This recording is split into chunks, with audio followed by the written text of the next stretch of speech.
Good evening. So tonight is kind of a blank slate. Um,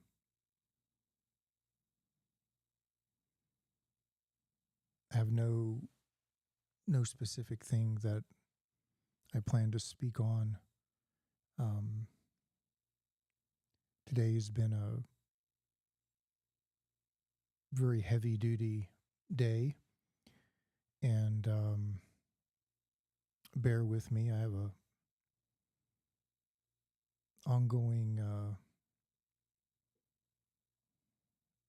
tribal drum beat inside my head. So thinking, feeling, remembering,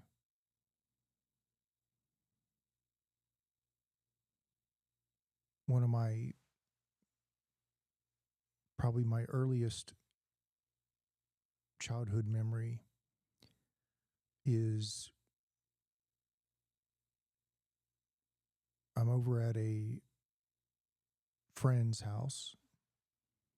Maybe they're friends of my two stepsisters I used to have. And I'm crawling under a piece of furniture. And I find a chocolate bar unopened. And I proceed to secretly unwrap this chocolate bar and eat it while alligator style under a piece of furniture.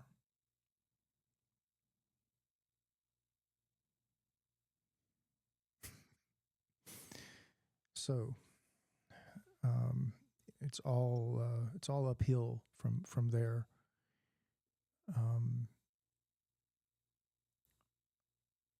Another memory that comes to me is one night when visiting my cousins.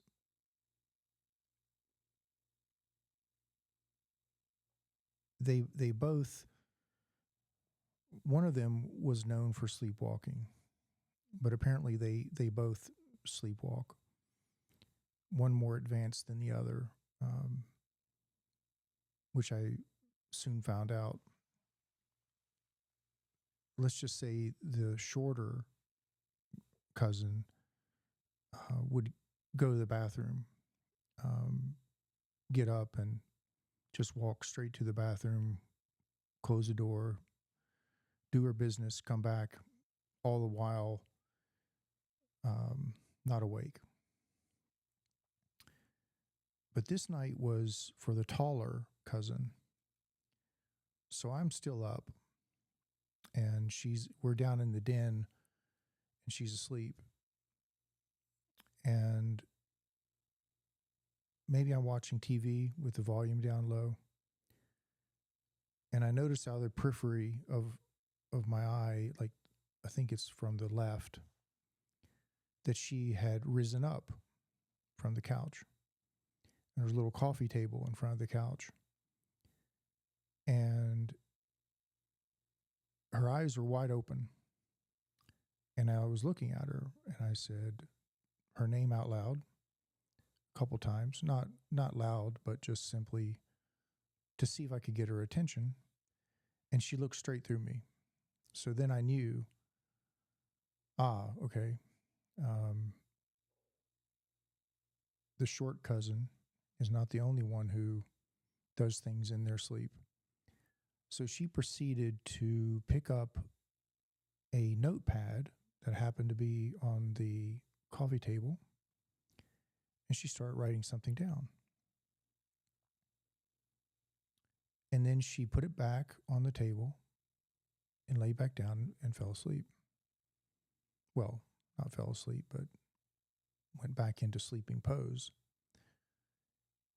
I picked up the notepad and I noticed that she had written a poem, and it was a ruled paper.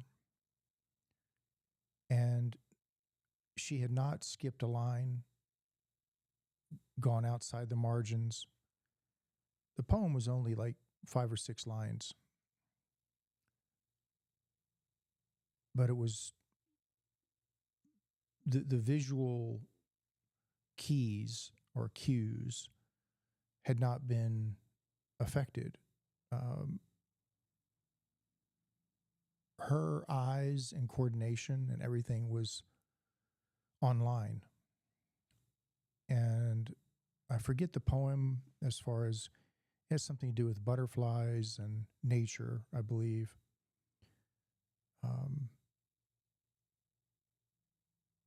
So the next morning, I handed her the notepad and I told her what had happened. She read it, didn't believe me, although it was in her handwriting, and proceeded to rip it up. And not sure why that upset her, but I told her maybe she thought I was embarrassing her or trying to trick her or something. So that's a story. Very peculiar.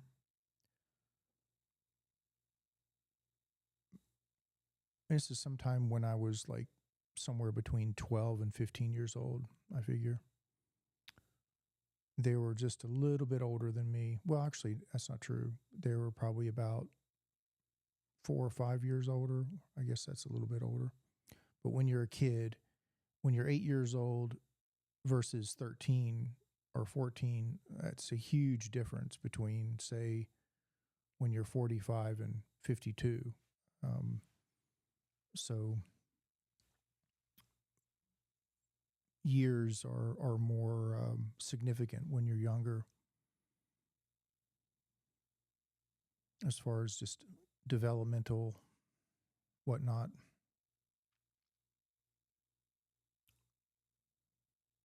There's a cave story, but it's very long, and I'll probably save that for another time.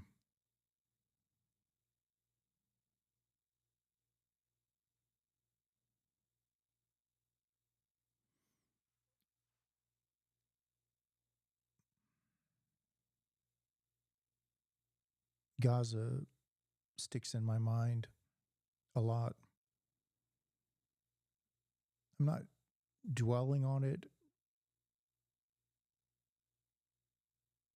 as I was when I was researching and working on my Substack, which is also called Paradox House. I'll try to remember to put a link down in the description, which I need to go back through all my videos and do that. I worked really hard on that Substack, and I feel like it's a kind of a legacy piece. Adding my butterfly wing flap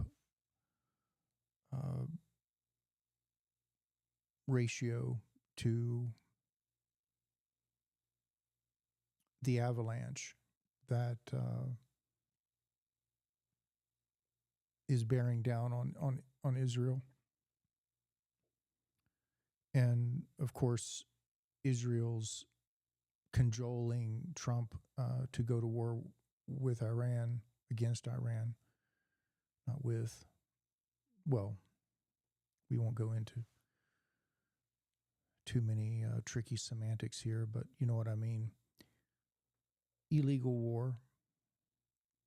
So this spent a lot of munitions. Perfect time for China to take Taiwan and for Russia to bear down on Ukraine. It's interesting to note that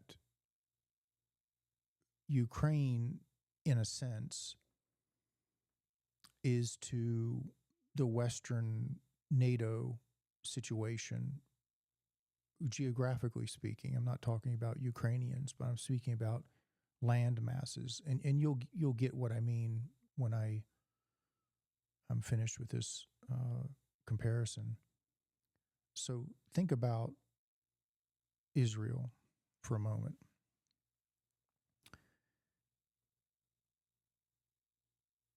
Irregardless of biblical lore, propaganda, history, anyone leaning on biblical rights to this or that is it's a good indication that they've got nothing, and so they're using religion as if it's some sort of by default permission. And that's not unusual, of course. Politicians do it. Fascists do it. Fascist politicians do it. And even Democrats, Republicans, centrists, liberals, you name it, they've done it with religion. They've used it as if it's some sort of thoughtless permission that as soon as people hear Jesus said I could, there's no discernment. There's no blowback because nobody wants to be labeled anti-Messiah. So it's a very adolescent, silly caper, and it's very insincere, and it's not like we have the authors of the Bible around to argue or debate. So back to Israel and this biblical bit of nonsense that they use to justify that somehow that land is theirs, irregardless that there were 700,000 people ethnically cleansed, force migrated, and not given the right of return.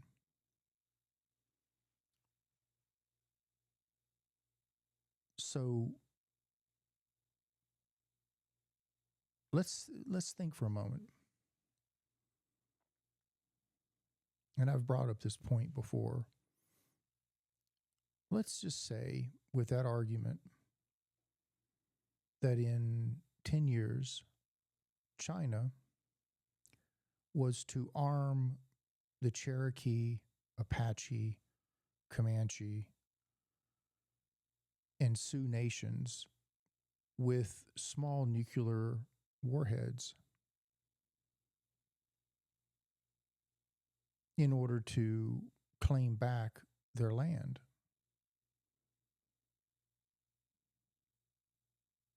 How would that set with people in North America?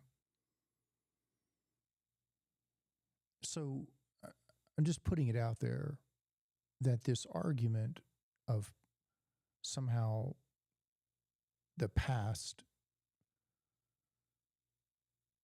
ordaining a bright future based on nightmarish present conditions for those who are suffering at Israel's hands is simply insane. It's high-functioning insanity.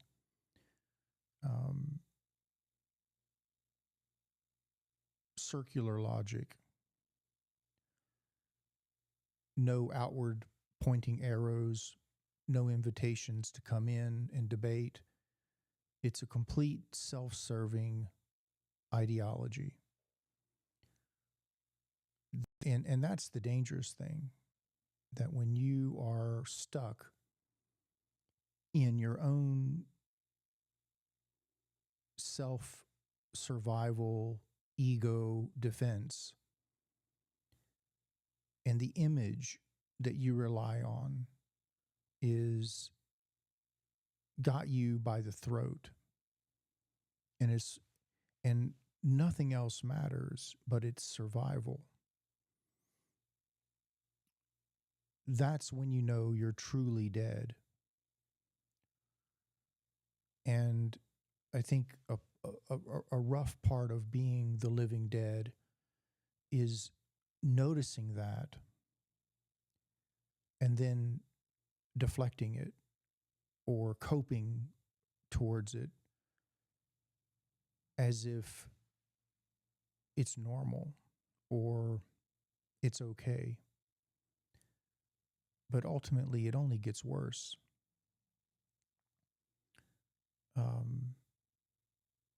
Like Israel only got worse.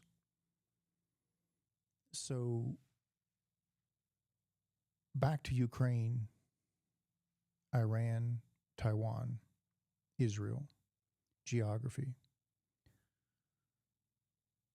NATO is ultimately the West's and the G7's soft power. They have nuclear warheads in Turkey or Turkey. And NATO is like a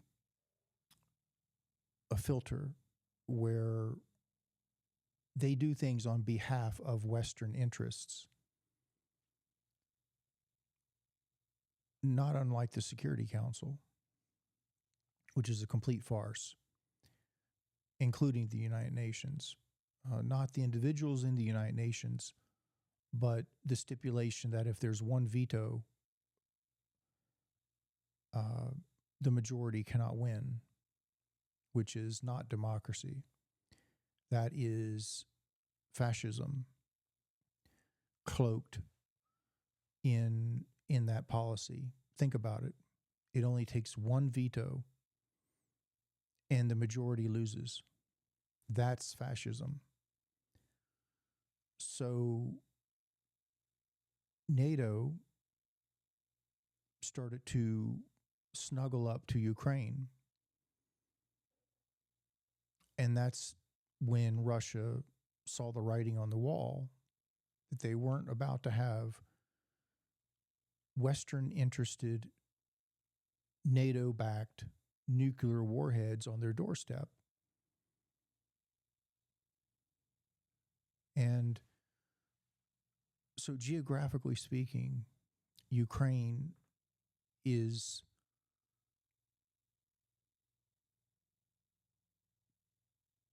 Russia's Taiwan. Now we go over to Taiwan, China and Taiwan. Well,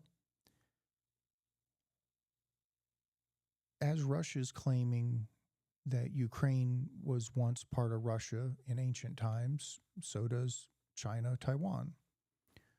Okay, that's not really that interesting to me. What's more interesting is that China wants Taiwan geographically because they see it as a launching point for Western interests and Western military.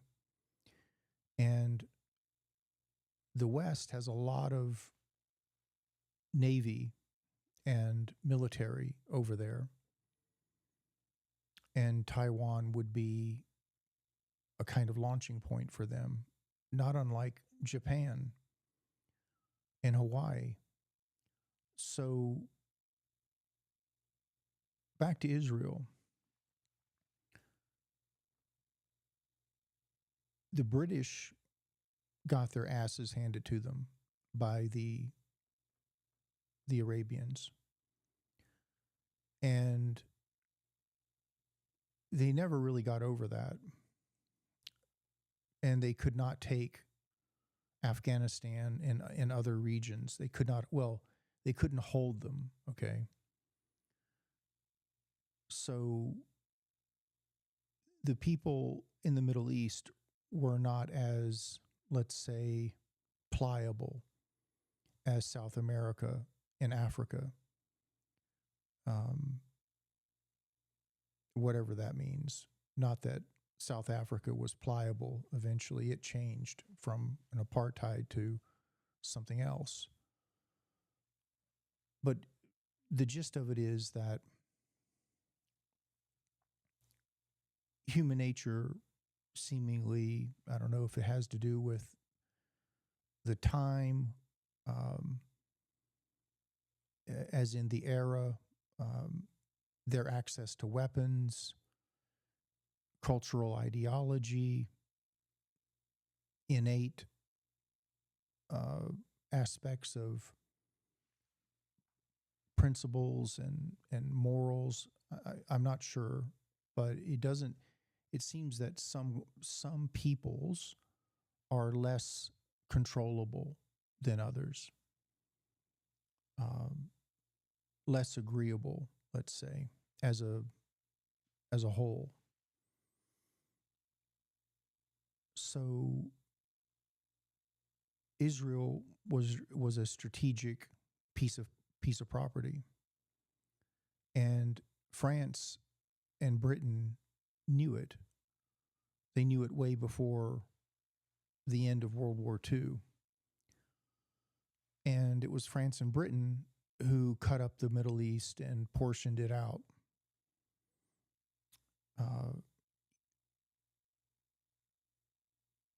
Unfathomable hubris, which is another story of how that belittled the Middle Eastern leaders and academics and scholars and everyday folk.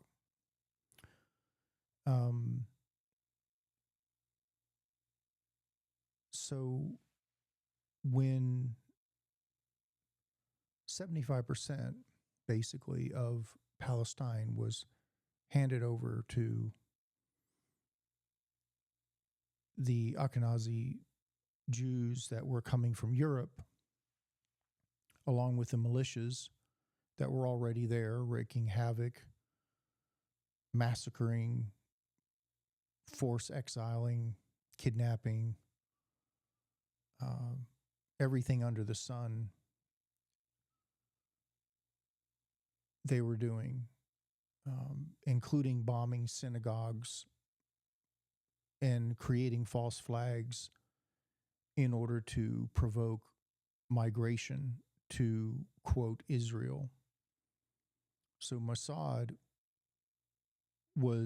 their history goes all the way back to the first footprints on Gazan sand from the flotillas and well, maybe not flotillas. I'm not sure if that's the right phrase, but the boats that were landing the militia who were armed and trained by Britain.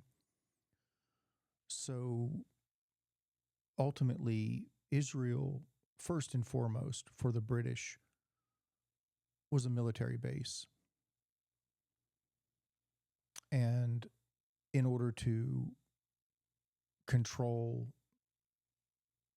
the Suez Canal, look over that, and be leverage and a kind of deterrent, a way to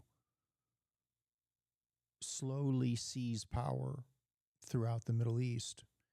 And they were doing pretty good up until they met up with Iraq and Afghanistan, and then ultimately Iran. And Iran's been the one that's held out.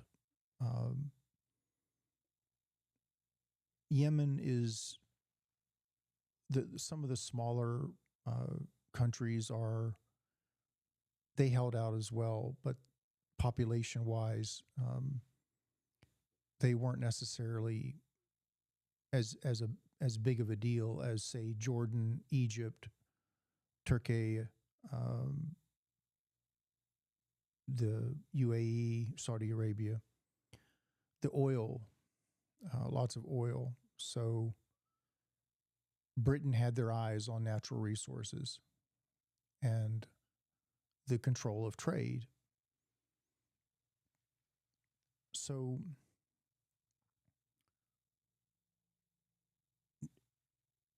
there's the commonality. Israel is a kind of Taiwan for the West. Taiwan is to China what Ukraine was starting to be, in effect, if it had gone through with NATO, to Russia. Self-preservation, fear, control, dominance. Same old patriarchal nonsense.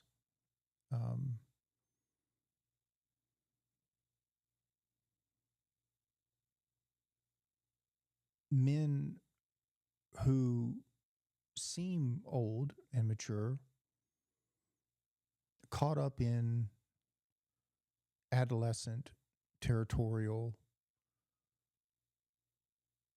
disputes, worries, anxieties, values, principles, that all this, the whole system is built around self-image and a kind of self-importance at the expense of others.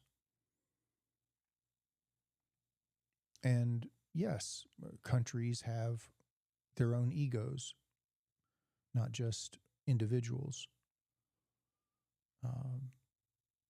And particularly dudes get caught up in that, the mythos of a country.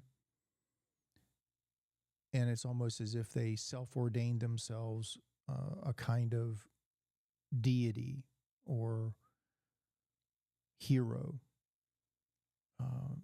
And they adopt those legends and mythoses to enhance themselves.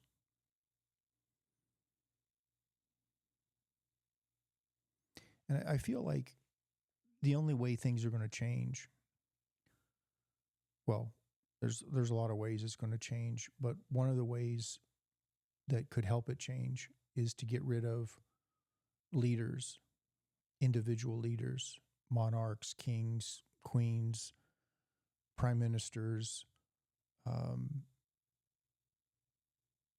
the one God pathology, and get down to councils. And there's something called an Arabian sitting. Found out when I was in Egypt, and I was having some trouble. And I found out what an Arabian sitting is. And one of my Egyptian friends didn't know that I knew what it was. And we had a disagreement, a very significant disagreement. And as leverage, I needed some leverage. So I said to him, well, okay, I'm going to call your dad and we'll have an Arabian sitting. Well, I had results within 10 minutes after I said that. So let me explain to you what an Arabian sitting is. So let's say someone stole something from Mahmoud's market, and the person says he didn't, but Mahmoud says he did. Has him on videotape, but because of a side profile blur, the guy says it wasn't him. There's conflicting accounts, but the timeline matches. There's arguing, and ultimately they need an Arabian sitting to figure this out. So this is worse than going to court. So this is how it works out. An Arabian sitting is called, and the call goes out to maybe 15, 20 people. All these people have known you your whole life. Even people you don't know have known you your whole life. Like these are the heavyweight elders, like your dad's best friend or your mother's sister's aunt, like people who have their blood, who have your blood in their veins, and they carry a lot of weight, and including neighborhood elders, people who raised your mother, like even older elders, They might even bring a mummy in from time to time just to spice things up. But ultimately, these are heavyweight, serious community figures. And they all gather in a circle. And you're in the middle of the circle, sitting on a chair. And you tell your story. They hear the argument. And they make a judgment. So this is very, very different. It's like the difference between pulling a rabbit out of a hat that was sitting on a hollow table with a big tablecloth going all the way to the floor versus blood magic that you would see in like Game of Thrones. So very different situation, very serious. So I feel like humanity needs circles. They need not politicians, but sociologists, psychologists, scholars, musicians, like serious artists, not just hobbyists, but like serious artists, people who can intuit, interpret, deliberate, reason, speculate, but based on scholarship and not just blind faith or hope.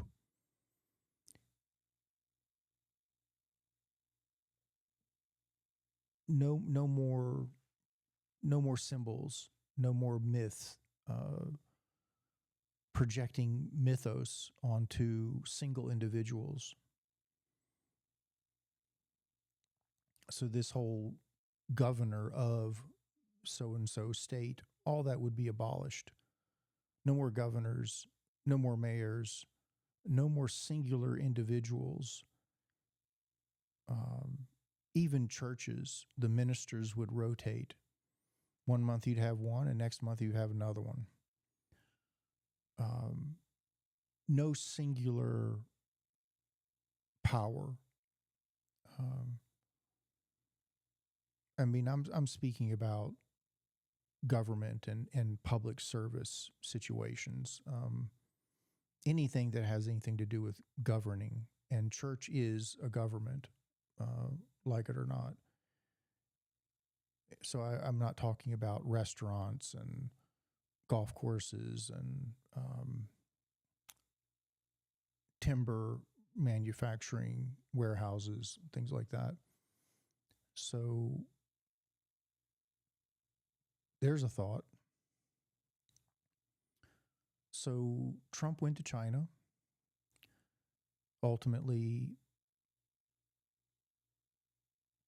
China, in a sense, Iran handed him one of his ass cheeks, and China handed him the other. Iran did it non-metaphorically, and China did it metaphorically. So now he has something from both worlds to look at, and rightly so. I mean, China is an ancient culture, and they've studied, just like the Iranians, they've studied American psychology and American history. It's not that hard to study. It's not even 300 years old. And they understand that they're dealing with kids, ultimately.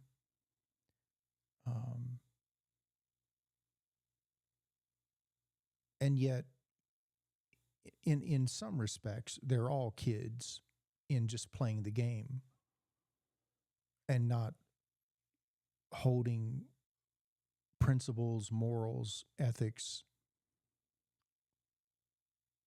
human dignity, human life, human freedom, human sovereignty as the number one priority. And that includes healthcare, education, freedom of speech, etc. So any form of fascism or control or suppression is, again, it's just immaturity.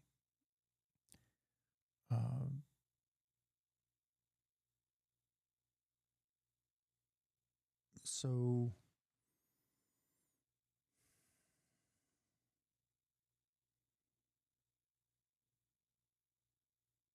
here we are.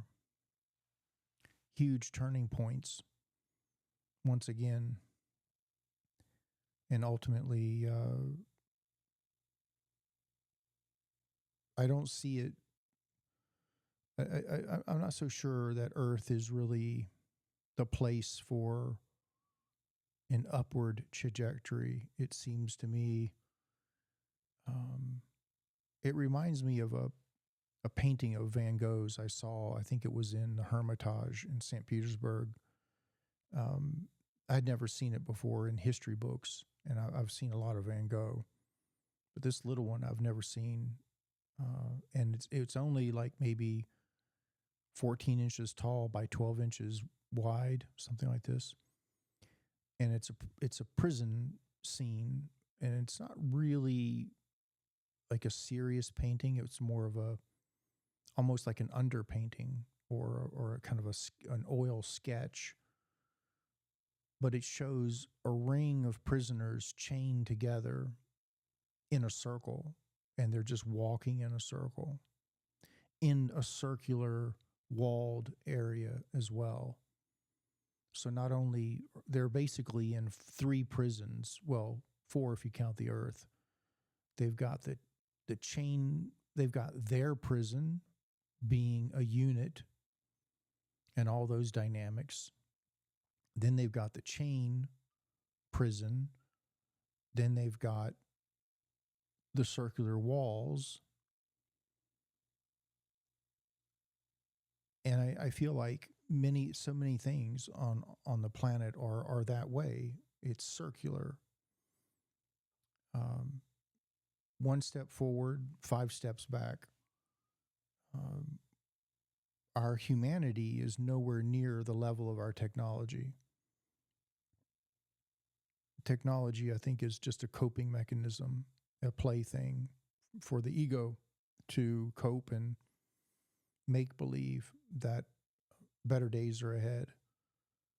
And maybe there's more than one timeline occurring at the same time down here, that it's not a linear situation. It's more of a kaleidoscopic situation where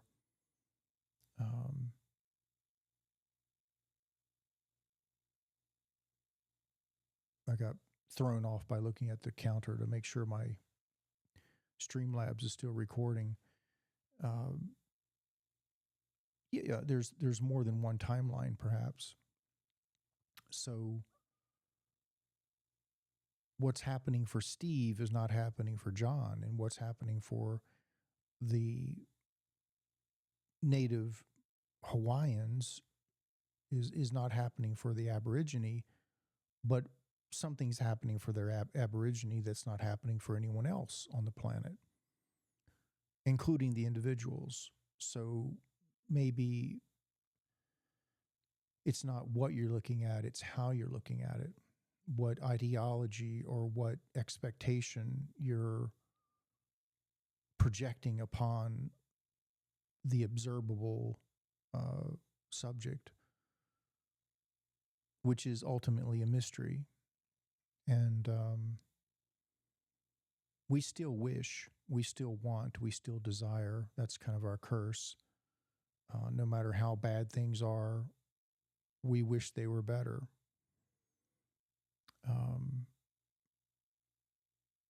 I think that's just a default setting of the human being itself.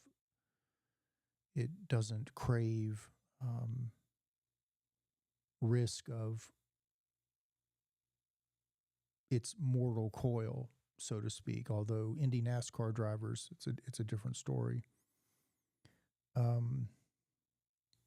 The risk, it's a very peculiar situation, including soldiers and football players and boxers and thrill seekers and gamblers, so on and so forth.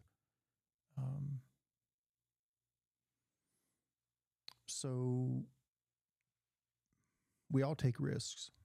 I take a risk every day when I drive out, but I'm not doing 85 in a 35 either. So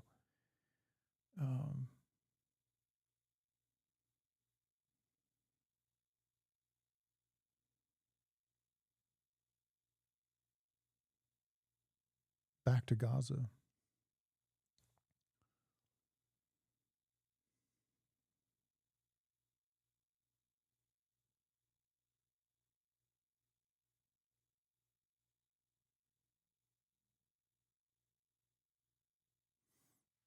I feel like Israel let it happen October 7th.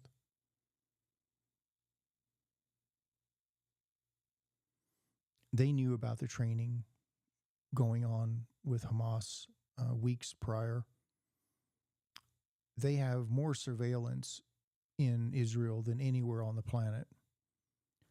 There's no way they didn't know that they were training. They knew. There's reports on it. And normally they would do preemptive attacks, shut it down, but they let it keep going. And in my mind, it was inevitable because sooner or later, something's going to happen. And ultimately, they needed something big. So they allowed it to evolve. They allowed it to get past certain red lines that it had never gotten past before. The proof is there. It's my opinion.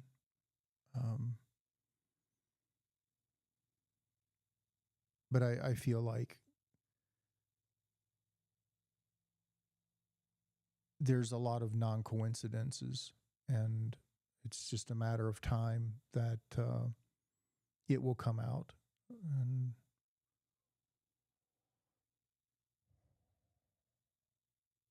what's happening in Gaza has been planned for decades upon decades.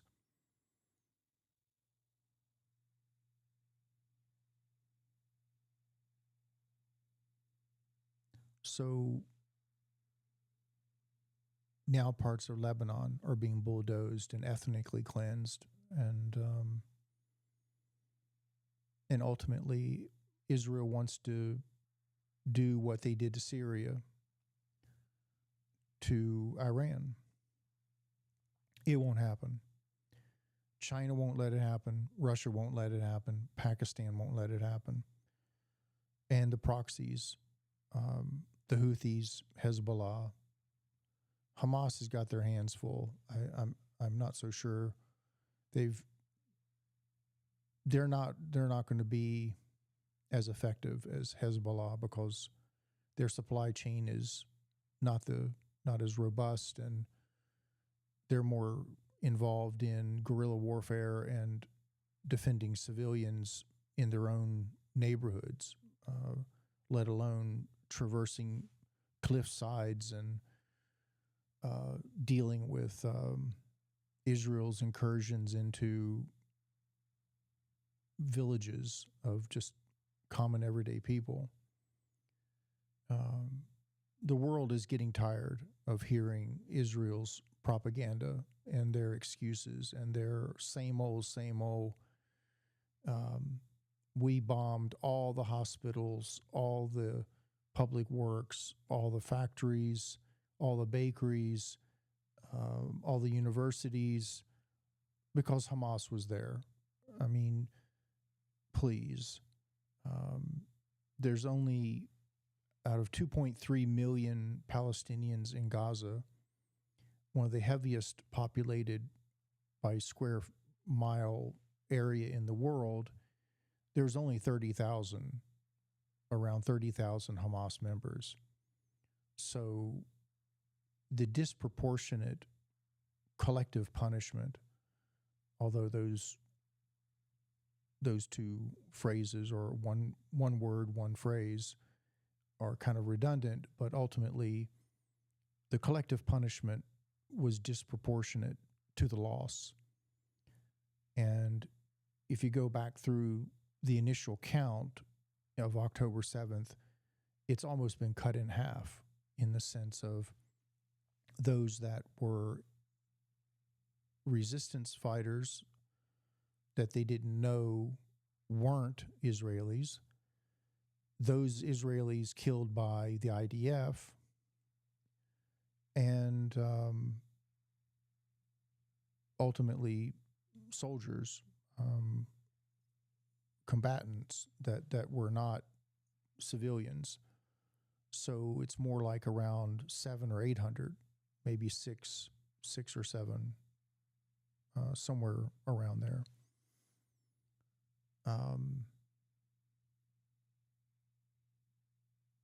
So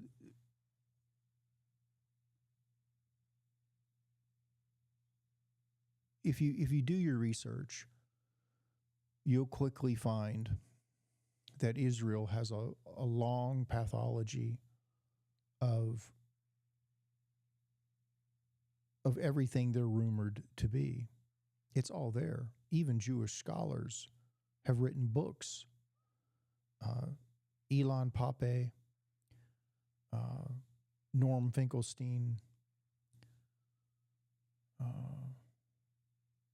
There's a few others that the tribal drums in my head are not allowing me to access right now. But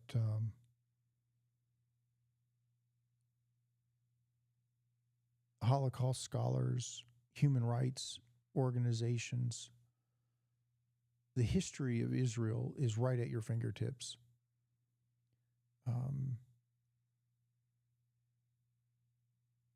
So Avi Sloan, he's a good one. He's still alive. He's still telling the truth. Very good. Look him up. I think it's AVISCHLA, or no, LOAM, something like this. And there might be an E at the end of the M. I'm not sure. But Avi Sloan. And down in the description from this video, there will be links as well. And why investigate? Why even do it? Well, because if you're interested, if you're complaining, or you feel indignant because people are bad mouthing Israel, and you feel it's unfair, well, prove it. Prove it to yourself. Investigate. Spend, I would say, at least a week, 3 hours a day. And if not 3 hours a day, 1 hour a day for 2 weeks. And just read. Historical criticism. The UN abuses, Israel abuses the UN for sure, but ultimately the reports, the resolutions that have been vetoed by the U.S. on behalf of Israel, check those out. Find out what's in those, and take a peek at the classification of ethnicity that the ICC and the ICJ have convicted. You won't see many Anglo-Saxons, I'll tell you that much. Nearly every president was or is a war criminal, including Obama. So,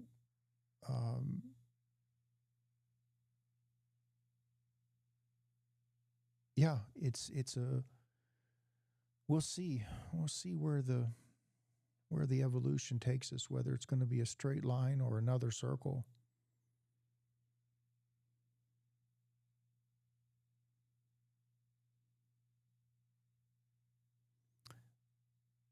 I think I'm going to say goodnight.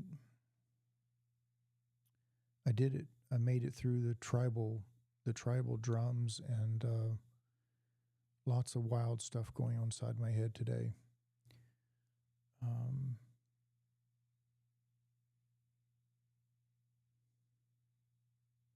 Told some stories. Set some records straight. Reiterated iterations.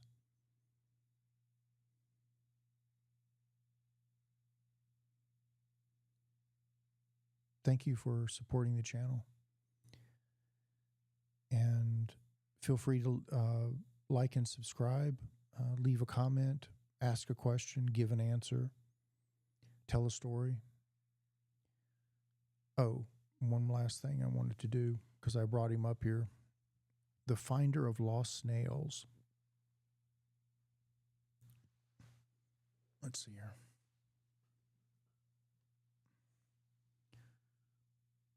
I have another camera lens on order, by the way. I'm still working on it.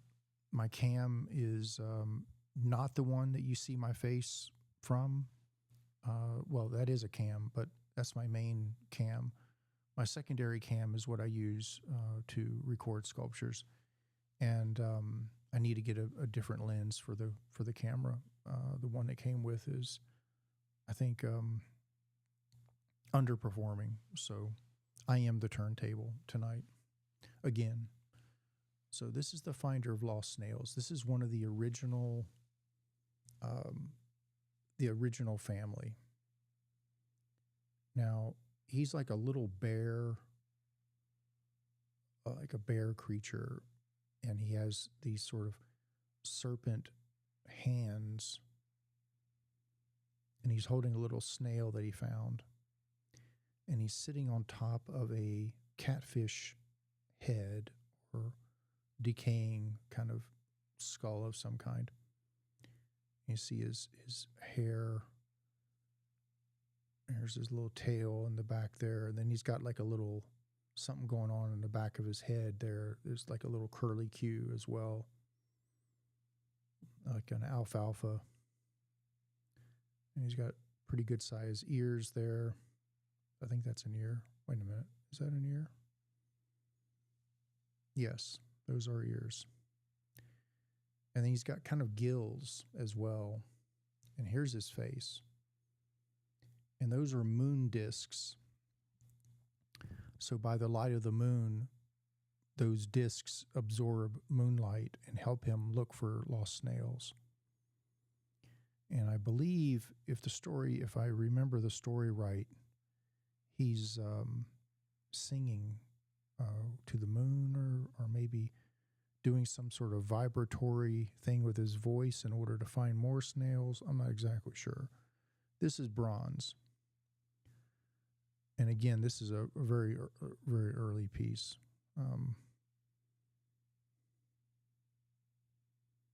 Archivally sealed.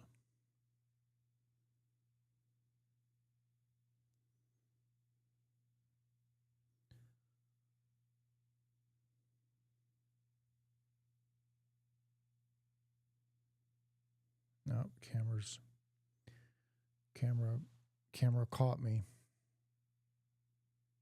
Well, you can rewind it if you want to see more of him.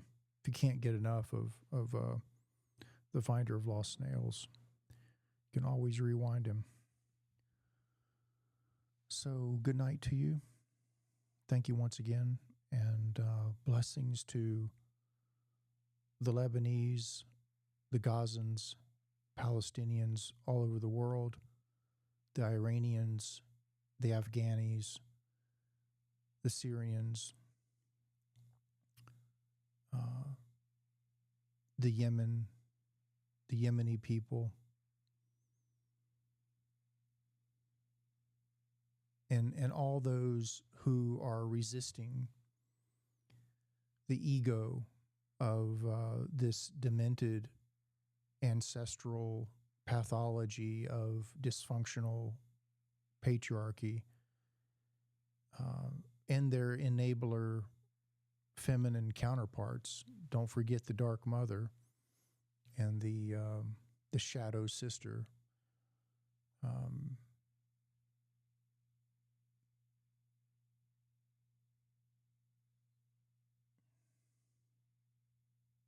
Resist, be good to yourself. Rinse and repeat.